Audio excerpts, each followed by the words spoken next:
Right, folks, you listen to Count Richard Von Cooden of Killergy. Today is beautiful Wednesday, the 18th of June, a lovely 24 degrees here, and I'm just coming up the Long Mile Road here, and we'll be heading past the International Protection Site of the Red Cow there on the week that the government has now announced that they have bought City West. But I'm delighted to say, cruising with the Count today is a man known, who was given the name by John Waters, Cliff the Magician. So I'm very grateful to Cliff the Magician to take the time to appear, if you don't mind me throwing in the magical connotation there, in my car and cruise with the Count. That's no problem. So, great stuff. Yeah, that's no problem, Kevin. Yeah, it's an honour to be on there, Kevin. Oh, thanks very much. And so I just thought, I've known you a couple of years now, and I just thought it'd be very nice to have you in the car to actually do a little bit of an interview regarding your background and the experiences that you saw regarding what happened to your community in England and around the East End, and how effectively it was diversified out of existence. So just in your own time, maybe a bit of an intro about yourself and thanks, Kevin, for having us on. You're welcome. It's an honour to be on. First of many, I hope. Well, hopefully. We've been about for about 5.5 years, so this is the first time someone's asked to interview us. So do you know what I mean? And we follow you big time. Yeah, well, thanks very much. You know what I mean? And we love the channel and that sort of stuff. But thanks very much. Yeah, I know we've been meaning to talk about my my brother and I's background sort of thing. But we was born in the East End of London. The connection we've got with Ireland is like our mum was born in Galway, so we've been coming back here since like the early 80s and that sort of stuff. We don't want to give away our age and all that, but we was there. So like we used to come every year for like 6 weeks, and we loved it, like playing out in Galway, and we had 30-40 cousins, and seeing all the aunts and uncles and that sort of stuff. You messed with me, you messed with all the family and stuff. Yeah, exactly. It was great coming back. Like, it was a magical, different world, and it was our little thing to come over. It's great, and but yeah, back in going back to England, like in the early 80s, it was a nice place to live, and then slowly what we noticed in the early 80s, there was like a lot of like different foreign people were coming into the area, into the schools and that sort of stuff, and everyone thought it was going to be diverse, and things change, so because the strange thing was, prior to them coming, the foreigner was our mother. So that was the funny thing. So isn't that funny now? We were the foreigners, They used to think we were foreign, even because we had this mother from Ireland, and they actually loved my mum from Ireland. Like, it was, they loved listening to her. The kids just loved listening to my mum. And it was like an honour to have this Irish woman come, And but as time went on, there was a lot of immigration coming, but it was like a slow drip. It's not like what's happening in Ireland today. It's like a slow drip, and and they were coming, legally, because they had the British passport, so they were coming from all parts of the world, and it just kept coming in. And, so this would have been under the Blair government or prior? No, this would have been under Thatcher. Oh, under Thatcher, even back then. That's what I'm saying, back as far as then, Right. And they were coming in because the situation was, I think, in England, we was very young, but they said they'll do the jobs that we wouldn't do. Okay. So they were on the buses. But it's an interesting thing to say. They use the same mantra here as well. Yeah. So that's the thing. But when they come over, they couldn't believe like free education, like housing and that, and the opportunities were there, And I suppose we just took them for granted. But they wanted to, kick on, become doctors, solicitors, that sort of stuff, and and then by that time, they would bring other members of their family over, and and it kind of built up, and in a short space of time, it like we went to school. I went to school in East End, and it was the 6th biggest school in Great Britain at the time. 6th? Yeah, it was 6,500 children. Imagine so that. It was a massive school back then, and we went to the school. And the first year I went, it wasn't too bad. Like in England, I don't know what the years things here, but you had the 1st, 2nd, 3rd, 4th, 5th year, and then you had the 6th form if you want to stay on to do A levels. Well, we was the first year to do GCSE, so we didn't have O levels and A levels. So it was the first year to do GCSE, so that was the situation we had.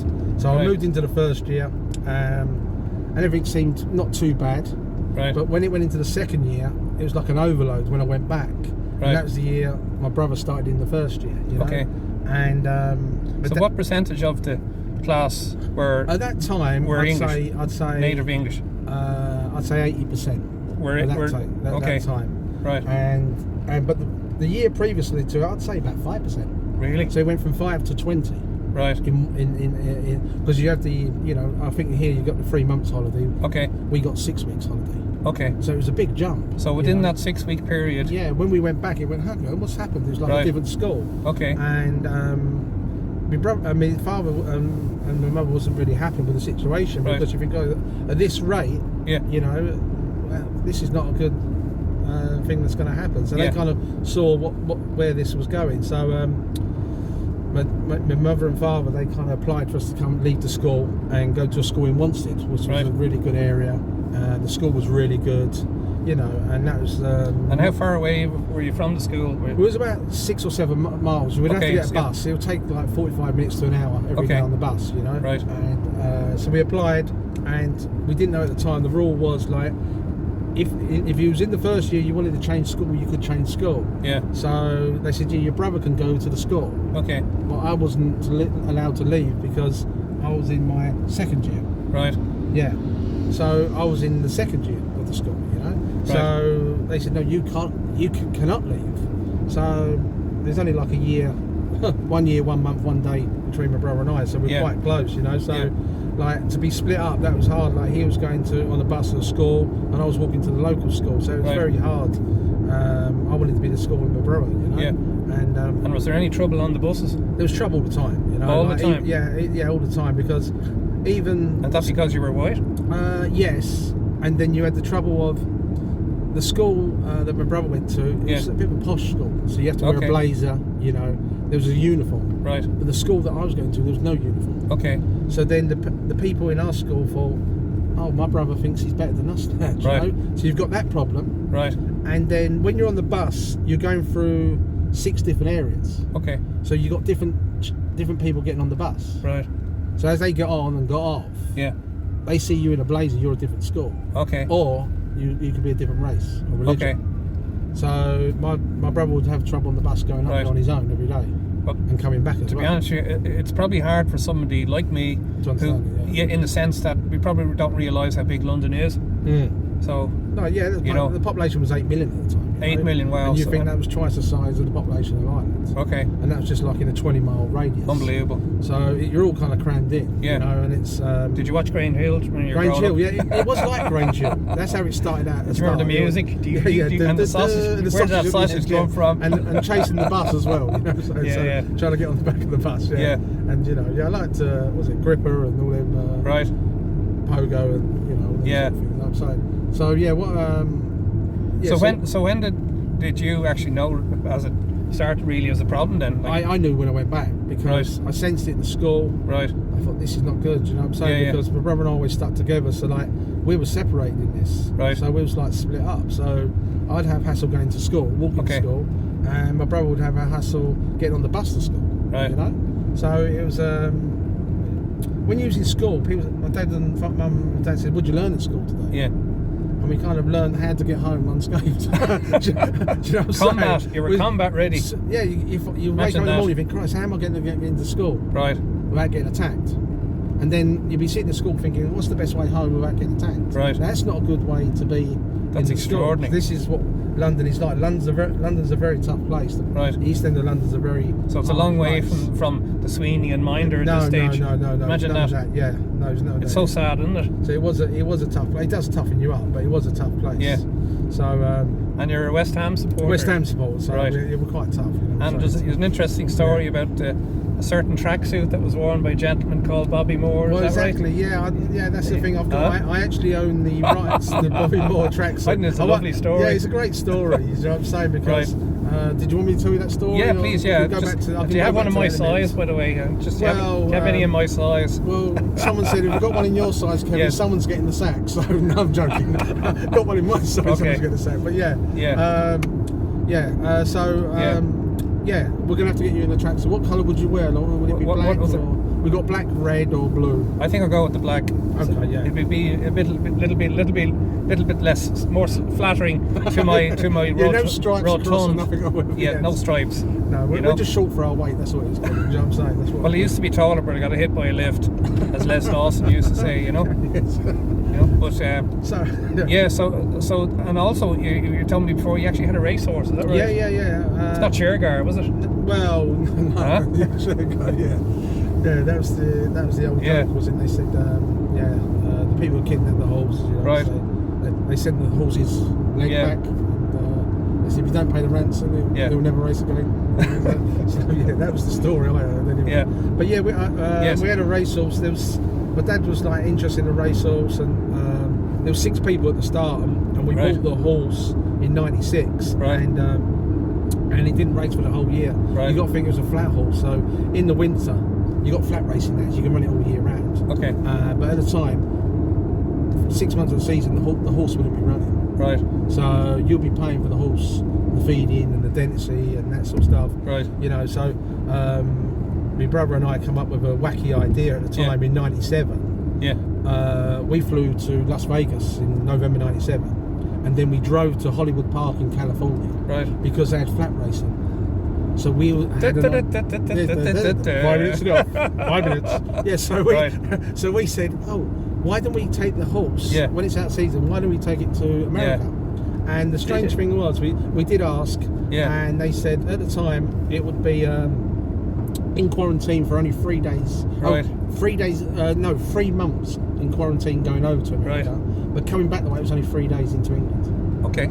But the time you sent it over there, it was time to come back. But we did think of an idea of the horse racing in Hollywood Park in California. Right. Now would be a perfect time. But yeah, we had the horse. Yeah. And it didn't run for the first year, and everyone dropped out. So my dad and I, and there was another person involved, we kind of kept the horse, and it ran at Folkestone in '97, April '97. Right. And it was 10-1. Right. And Seb Saunders was riding it. We had Reg Akers as the trainer, and it won. Okay. So that was a good day. But the best feat was a year later. It won the Stewards Cup in Goodwood. So just, I suppose, if I may, as regards more current matters, what was your wake-up moment? I remember you had an interesting story about attending David Icke. Yeah, well, with some friends of yours. I thought that was an interesting one. My dad was always like ahead of the game, you know. Yes. So he was always teaching, but I was interested in it. My brother was more ahead of the game than me, you know. Right. So he was always looking at things and reading books, and he'd study, and so he was well ahead of me, you know. Yeah. He'd educate me when I was growing up, you know. Yeah. And some of the stuff he was telling me was I couldn't really take it all in. Yeah. But I went with it, and as time's gone on, it was correct. So was my father. He's been dead 26 years. So, right. But the wake-up call you're talking about is... You were with some friends at a David Icke.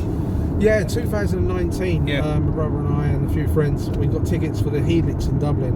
And, and we went along, and it was a 4-hour show. And it was the show that he made the documentary on. And it was quite strange because there was Black Ops flying above the place, and they were taking pictures of anyone going in. You know? Right. Which we thought was a bit extreme, because he'd been stopped in a few countries previously, in Australia and Sweden. And we went in there. The whole thing was about the last 5 years. Right. He named the places, what would happen, how would it happen. It was 95% on. So when he told us, he said, we asked when would it be happening in the Q&A. He said it will happen in the next 1 to 3 years. Be prepared. Yeah. And I couldn't believe how close he was. He was right the year later. Yeah. He was only 1 year away. And he was spot on with everything. I don't know what people think of David Icke, but he did call it all that night. Would you remember you were saying, which I thought was very interesting, that after that show we all had a pact. How many of you? There was about 20 strange because you shook hands with each other. A month later, we're West Ham supporters for our sins, you know. For your sins. We won't hold that against you. Yeah, we're called the Hammers because we get hammered every week, they reckon. But my brother and I, we went over for a game, and like we went over and meet all the lads, you know, and there was like 20 of us, you know, and we went into the pub before the game, and they said, any news, any crack, what's going on? Yeah. And my brother and I were talking, should we tell them what happened last week at this David Icke thing? Yeah. He said, go on, just tell them, you know. And we was explaining the David Icke, the situation, and I remember him looking at us, you know, and it was a bit strange, and then we went to the bar, and Rob and I was like, should we have told them that? They just look at us. And then when we went back with the drinks, they were singing do do do do like the Twilight Zone. Yeah. And they said, God, like, you guys, you've gone a bit strange, you know. Right. So we kind of made a pact with everyone there and said, okay, we'll, you know, maybe we have gone too extreme, but we made a pact that if it was to become true in the next 3 years, we'd all stick together.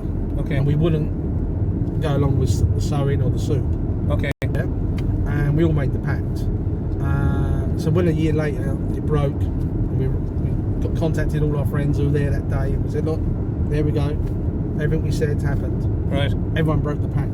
Everyone? Everyone, yeah. Imagine, doesn't it? So all 20 broke the pact. Yeah. And quite a few of them don't speak to us now. They never don't speak? No. Okay. And has anybody came back and said, you know what, you're right after all of this? Not one of them, no. Okay.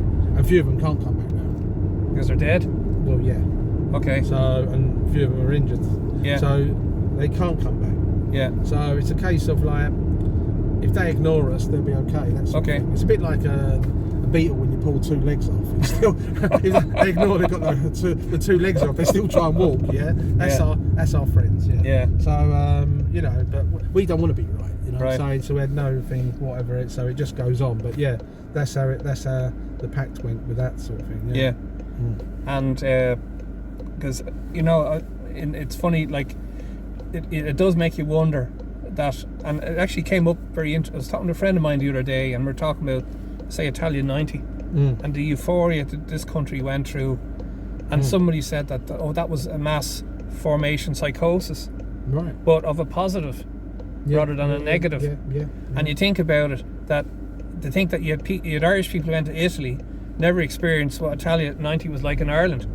Yes. You know, which is a completely different buzz. Yeah. But it's an angle of things, like I'm saying with, if I may, with Princess Diana when she was when she was murdered, that the number of people that took out to the streets, and the week before they were probably criticising her, saying she was awful. Yeah. And yet the same, this feeling of, I remember actually standing in Tesco in Rathmines, and they actually had a minute's silence for her. Yeah. I'm thinking, what the hell, you know? It's in another country. It's nothing got to do with here. Yeah. And like, she may have been a nice person, but ultimately it's in another country. What are we doing? Yeah. But it was just this whole thing of euphoria, of people being carried along with the emotion of things. Oh, I'm on the wrong bloody lane. Shit. We're not in Spain now. Just getting practice from your summer holidays. Exactly, yeah. You know? You thought we were already there. I was, The next one's got to be in Spain then. Okay. Yeah? Can we do All right. that, can we? Yeah, sounds good, yeah. Oh, we can go on We tour, let you do the driving though. You know, I wouldn't fancy. No, you look quite good on the other side there Thanks. for a minute, yeah. So, you know, that's what I'm saying. I was too interested in the chat, you know. Yes. Yeah. Okay. But so the current situation now is you're actually helping John Waters. Yeah, helping John Waters. And how's that going with the It's going book? really good. We've done a few book launches. Right. The first one we done at Tralee. Yes. As you know, we had problems down there. Yeah. They threatened to burn the place if John was to speak. So that was ridiculous. It's like everyone's talking about hate speech and free speech. Yeah. The only person who can't have free speech seems like John Waters. Sure. But yeah, we've done a great thing in Charlie Burns' bookshop. Okay. There you go, plugging them, and they're selling the book as well. Yeah. They're the only bookshop at the moment. Oh, we've got one down in Cork as well. Right. The Benedict in Cork. They're going to start selling. We're doing a thing down there next week, next Thursday. But I emailed off 200 different bookshops, independent bookshops in Ireland. A couple of days ago. Nothing's come back yet. Imagine. But we were saying they have been successful, these book launches. Yeah. And it's good. There's Q&A. We've got another 5 in the next 10 days. Right. So yeah, it's going to be interesting. The book's #1 on Amazon now. It's the best. Is it? Yeah, #1. That's fantastic. Yeah. So that's amazing considering. Yes. The lack of publicity. The lack of publicity. I went up to Derry last night. Right. And I had a chat with Katie Hopkins and her husband, and they've taken John's book. Fantastic. And they've swapped. Gave me her book in return. And they're hoping to do something with John. Yeah. So it's good that John's talking to different people, you know. Absolutely. And get it out. He's got a few other interviews coming up, but yeah, the book's fantastic. Great. Well, we're actually just pulling in here, Cliff. Is this where we are? Yes, and we're going to talk a little treason. So I'll say thanks very much for getting in and having the cruise with the Count. Yeah, no problem. And I really do hope we do another one or two. No, we'll definitely do a couple more. You've been a very engaging and interesting passenger, and continued success with the book tour Yep. and Okay. launch. Yeah, Okay. thank you, yeah. Thanks, Cliff. Thanks, right. Kevin. Thank you. All right. Bye. Good night. Good luck, and God bless, and God save Ireland from those who want to do harm.